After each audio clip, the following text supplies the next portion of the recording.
Listen, it's time to look at today's top stories with Gyles and Sonia. Welcome to the show.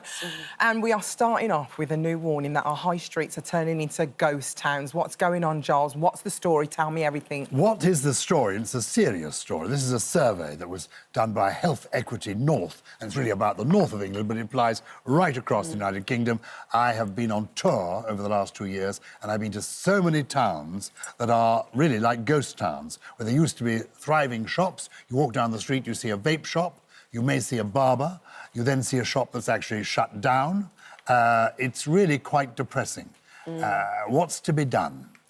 Where's the bakeries? Where's the butchers? Where's the vegetable shops? Well, I think there is an answer. Clearly, the retail world is changing. When I was an MP, a long time ago, I wanted to develop, I was in Chester, above the railway station, to put in flats, first-time places for people to live. There is now apparently a housing shortage. We need homes for young people. Get back on the high street. Back on the high street. And actually get there, and there are lots of up above high, you know, the rents are high, but above the shop, or even empty shops, turn them into homes, both for young people, first time, and for older people, where socialising is a problem. You're on the edge, bring people into the towns, and then around them will come Is there an argument, I totally agree with you, is there an argument to say that, because presumably local councils control the sort of shops that go on high streets, right? Yes, through planning. The rates, right? So is there an argument to say that, you know, you need to encourage, in some way, shape or form, like independence to be in there? You need to look at traffic, you know, whether you make it pedestrian or whether you make the first 30 minutes free for parking. I don't know. So people can just go in and out, so it becomes a bit of a hub again. Yeah, I agree. I think we've also got to think, so we're never going to be able to recreate the high street in the way it was like 30 years ago because so many people are shopping online. But we need to think about, well, what are the other things that people go into towns for? If they're getting all their shopping off the internet, what other things would pull people in? It's stuff like experiences, like bowling alleys and cafes and stuff like that. So there's definitely something about that, but I think it is something that you can't... It's not just about planning law. There's got to be a bit of money in there as well, a bit of subsidy, because this is the free market working, and it's not working in terms of our town centres. I mean, the figures on vape shops, the number of vape shops has gone up by 1,200% over the last decade. Vapes didn't exist 15 years ago, so of course it's from there. It's gone to there. That's a good point, Gyles. Yes. But it's not a matter of recreating the high streets, it's reinventing the high streets. Yes, that's exactly the right way of putting it. Totally new ideas. And the money is already being spent. We're already looking. People are saying, I don't want this housing estate on the green belt. But we're saying we need new homes for young people. Well, forget the green belt. The actual site's right there, isn't it? The sites are there. Yeah. I want to see more youth clubs, you know, for the kids. Oh, that's so important. Drama classes. Yeah, because a lot of that has just gone. It's completely gone. Because the funding for it has gone over the last 10, 15 years. But it does require, I think, some blue sky thinking on a local level, doesn't it? Yeah. And maybe that can be rolled out. And people putting their heads together. But those things, like the youth clubs, it's not the space that's the problem, it's the people as the leaders. The drama clubs, you can always find a church hall or somewhere to put it on. What you're finding difficult to find now are the human beings. The money to pay people to do it. Well, in the old days, it was volunteering, you know. The scouts, the guides... 1,000,000% I would do 1 day a week for Presentorama. I would do it. Yeah. I'd do Presentorama. And you would? Would you do Dramarama? I would do Dramarama. Would you do Dancerama? Poetrama. I can do Presentorama, thank you. It was really interesting watching Josie earlier on and what that service station has. Yeah. I'm sure other service stations have. What that service station does so well, that lady said from Which... Local. And there's it's just which is independent. really I think high unusual streets, for a service station. Whoever's in charge of high streets, just specific towns need to look at that. Make it individual to the town. Make and it there like, are make like it unique towns where they specifically don't want change shops, so many and they people made that clear. I say, what's the town like? And they go, oh, it used to be lovely. The high street's beautiful, but you don't go on the high street anymore. Yeah. That conversation happens all around the country. Yeah. You are so right. It doesn't need to be top down with the government deciding. It actually needs to be the community coming together and say, what do we need here? Let's make it ourselves. Very good point. And then to enable them to do so. Don't you feel like we've lost that sense of community, though, Gyles? I don't know. I think we need more community. I do. I believe. I still don't feel made of that.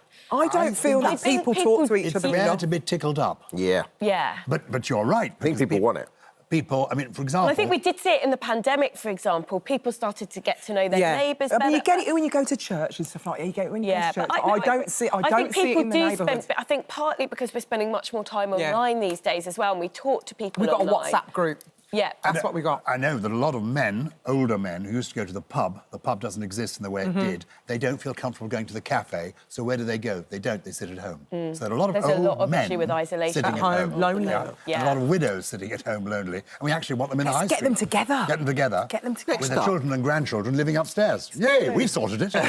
When do we form the government? It's going to be... next story is going to be new fine to air passengers who race to get their bags. This is a Turkish airline, I believe, or the Turkish Civil Aviation Authority, said airlines are fed up with demanding passengers. They want them to stay seated. I didn't even know people got up when the plane taxis. They do. So basically, really like people who are just really keen to get off the plane and get in that before the passport. thing goes, before the... So before you don't go before the bing bong. Yeah, that's before the first the bing bong. But before the bing bong, they'll be up. They'll be getting their bags out, standing in the aisles, and this Turkish airline is just sick of it.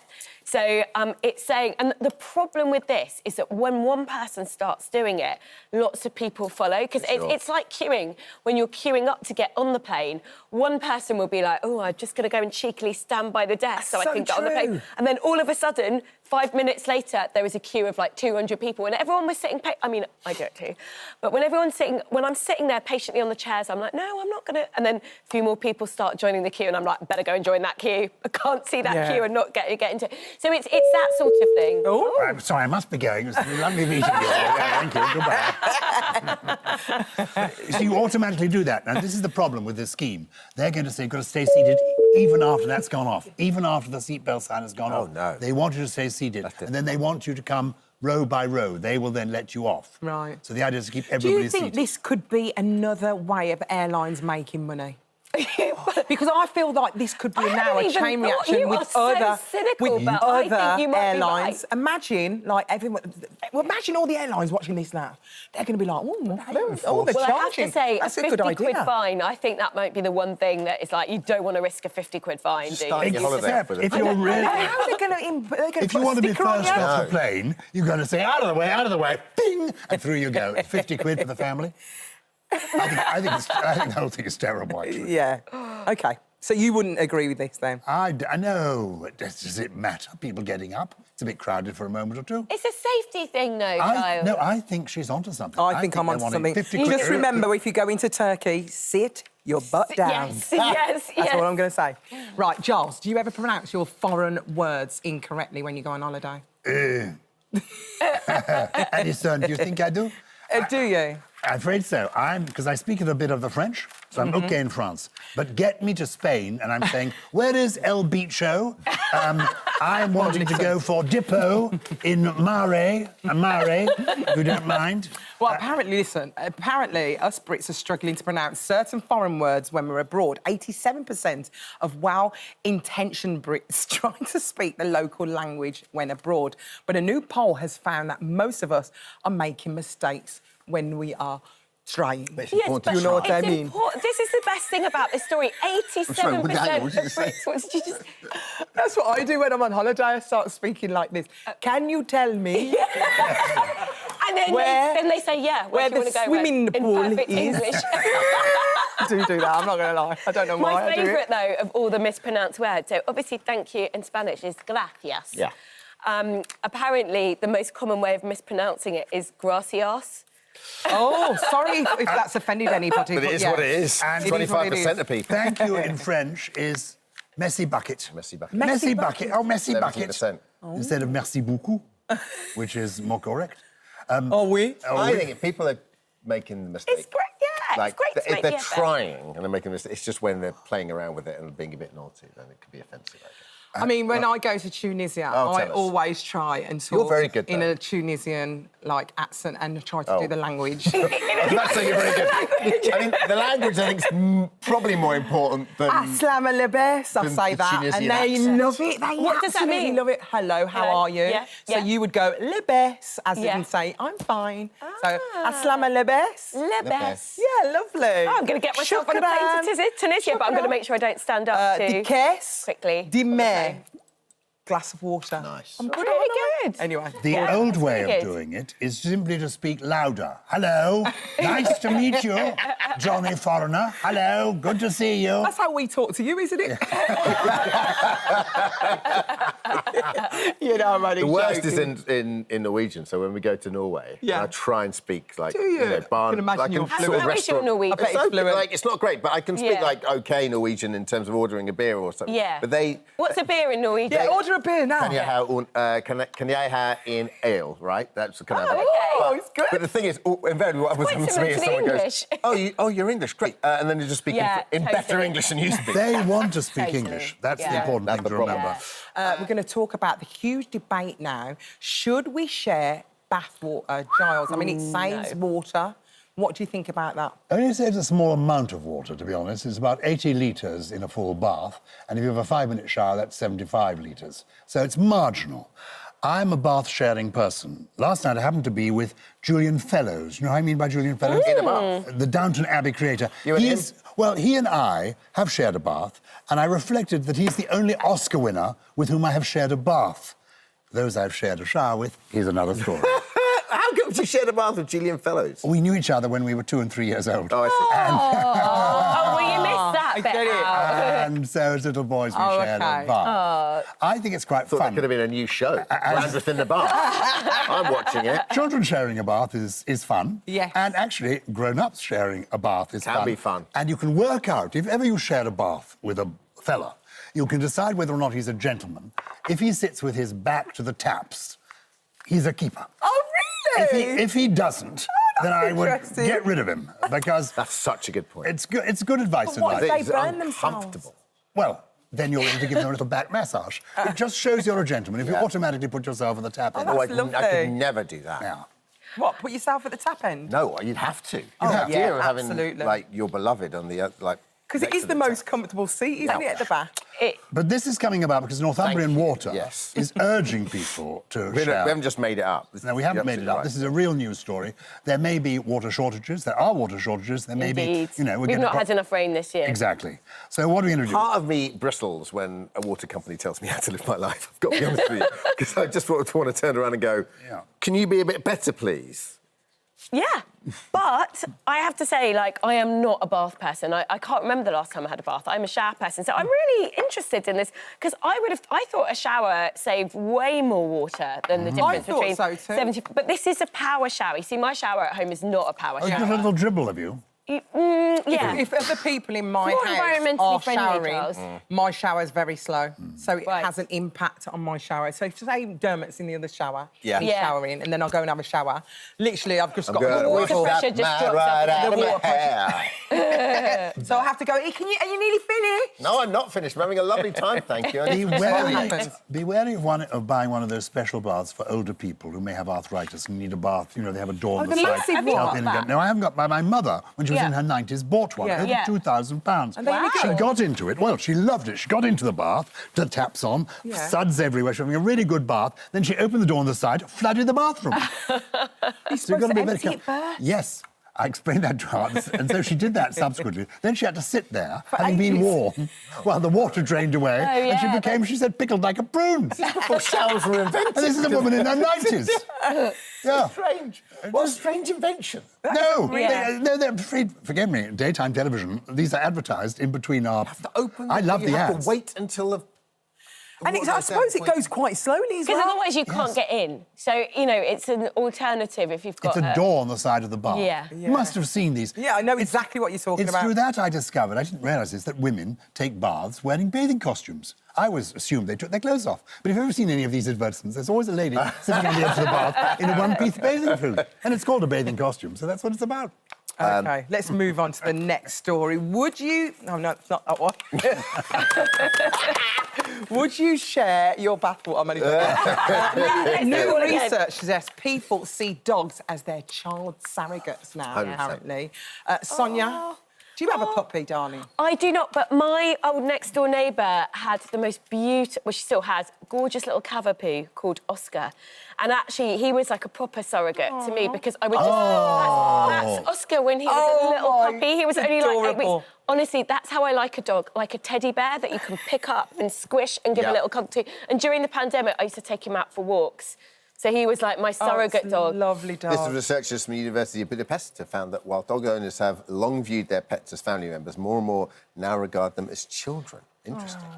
They definitely do. My wife, I realise, has got into the habit of talking to the cat, saying, "Oh, Mummy's doing your food now. Daddy's in the other room. He'll be here soon." Yeah. And we do talk. And Get it. You do get it. Thought of your surrogate kids. Absolutely. Well, I have friends who I think love their pets at least as much as they love their actual kids. Have you seen Mrs Hinch's, like, doggy? He's got his own bed, his own bedroom. He's got his name. You know Mrs Hinch? She's on Instagram. She's the cleaning lady. She's amazing. Yeah. She's got a lovely little dog. Yeah. Literally, it's got his own bedroom, living own the bed. life of luxury. She puts it to bed, has a little... He gets in, loves life. They are like our babies now. They are our babies. But we mustn't infantilise them. We must treat them seriously as well. Yeah.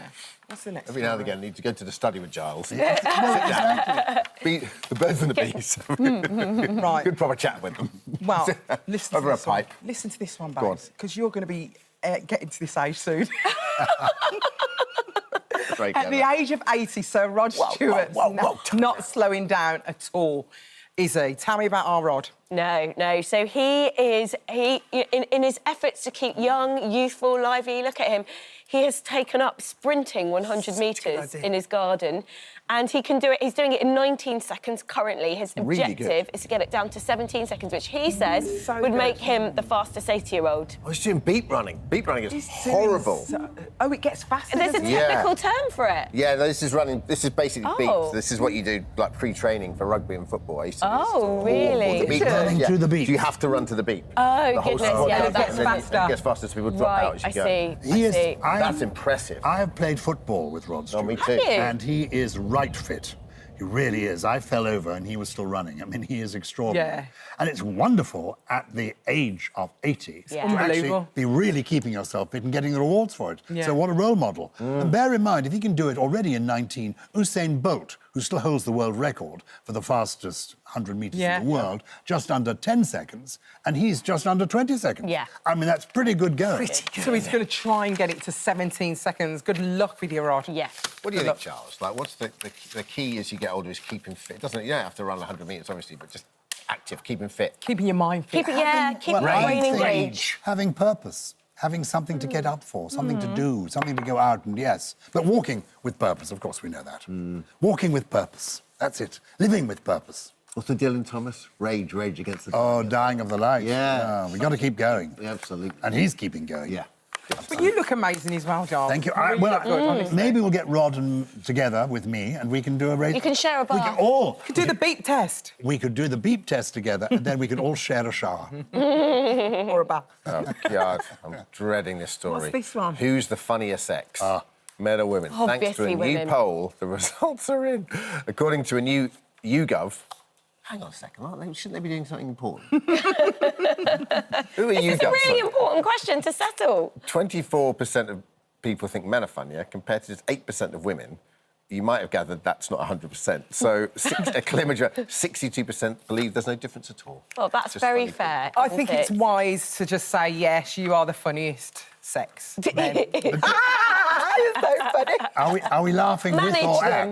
This is the question. No, I just think, you just go with the... But it is... Men like to be funny, don't they? You say, why are YouGov investigating this? The truth is, when we get up tomorrow morning, we may well be able to do without our tragic awareness for an hour or two, but we will need our sense of the comic. We do need to laugh. Yes. Laughter is very important, particularly in this dark world. So true. And historically, people have seen men as the people who tell jokes. Go on, tell us one, Giles. Yeah, go on, Giles. Give us your best, and then I'll give my best. Yes. You can decide who's funnier, all right? I thought mine was quite funny, but our producer, David, thought his was funnier, so I'll start with his. Why don't scientists trust atoms? Why don't scientists trust atoms? I don't know. Because they make up everything.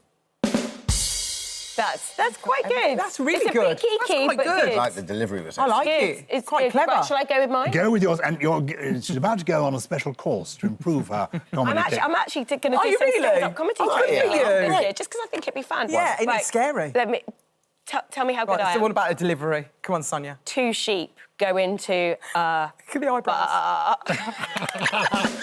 Let's go. Yeah, but where's the joke? That is it. Can I give her my version of that? Yeah. 2 guys walk into a bar. The third one ducked. You get it? You get it? You get it? Yeah. Can I do another one? What did the grate say when it got trodden on? Don't know. Nothing. It just gave a little whine. Hold on. Do I win? Do I win? No, I've got one for you. OK, all right, go on then. Do you have one for He hasn't got one. Wait for He hasn't got one. I've got one now. I had a, given from your grape, I had a date last night. Tomorrow night I'm planning to have a fig. Get it? Get it? We get it. What's that? I think girls are funny. No more jokes. Sonia was really funny. I like I'll give you one more then. One more. I win. No, that's all the time for. Thank you so much for visiting our This Morning YouTube channel. We upload new content every single day, so go ahead and hit that subscribe button, and we'll see you in the morning.